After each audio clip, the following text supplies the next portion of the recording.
Hello, this is DIY Reptiles, and today we'll finally be setting up the 55-gallon tanks for the Crested Geckos.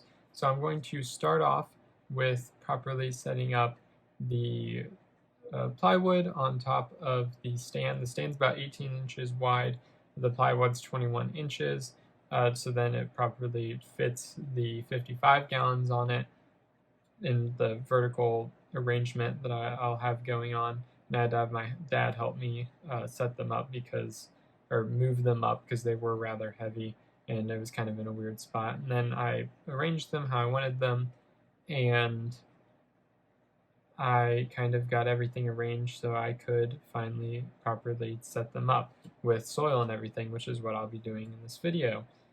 So real quick, I'm going to show a clip that I filmed way back when I did this, and I'd like to apologize because the audio is rather bad.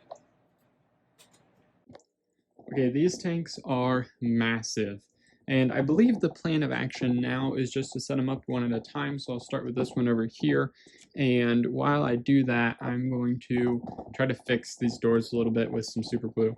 But anyway, I'll start with one, and I'll just fill it to the brim with plants because I have a lot of plants to use. So I think I'm just going to go ahead and get started. But first, I want to organize all of my plants because, like I said, I have a lot of plants to use. I have all of these. It's a mixture of pothos, some ivy, and a lot of philodendron. And then we have a whole lot of spider plant, and then a bunch of ivy, and that tree, which is actually going to go in there. I completely forgot about that.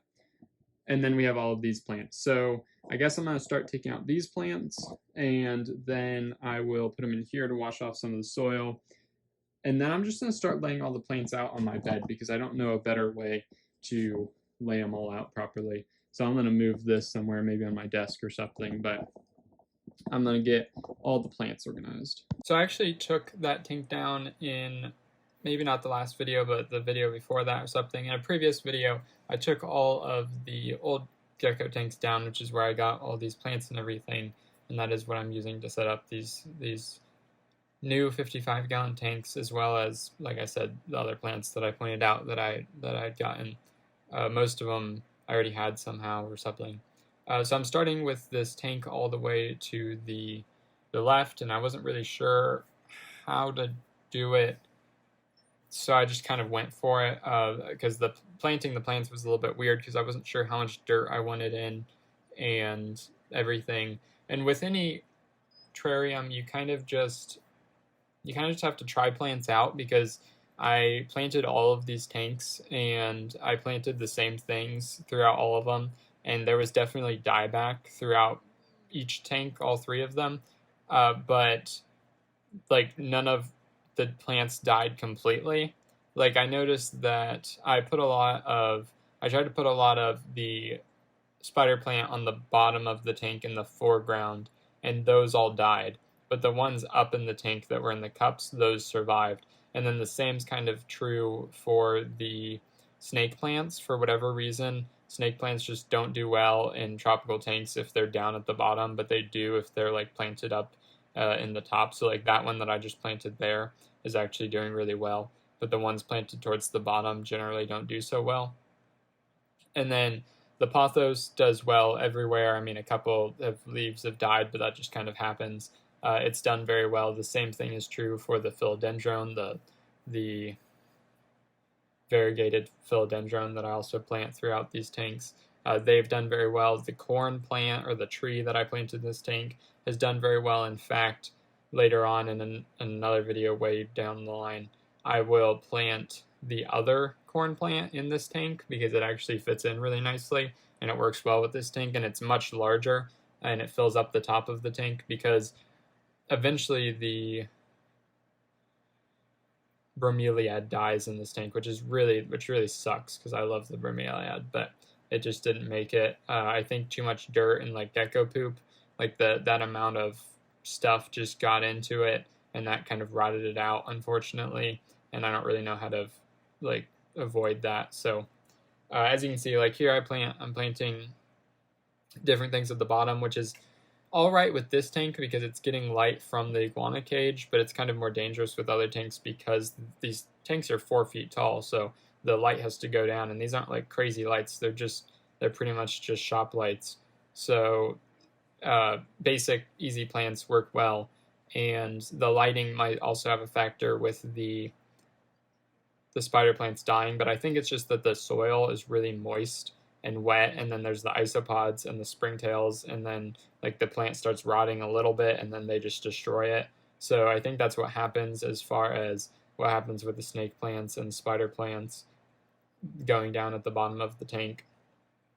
So unfortunately, it doesn't quite look like this now, but it still looks really nice. And overall, everything has done really well, just in certain areas of planting. So if I set up new tanks, I'll kind of keep things in mind as far as what works well where in the different tanks, especially the pothos. Now, these tanks in this video, the doors will have screen, like they're just screen doors, which is fine, kind of, not really, definitely not. Now, currently, as of filming that, or as of doing the voiceover for this, they have glass doors because they need more humidity than screen doors would provide, and my house is just not humid whatsoever. It's actually really dry because we have a wood-burning stove, and it just stays very dry throughout the year, even so.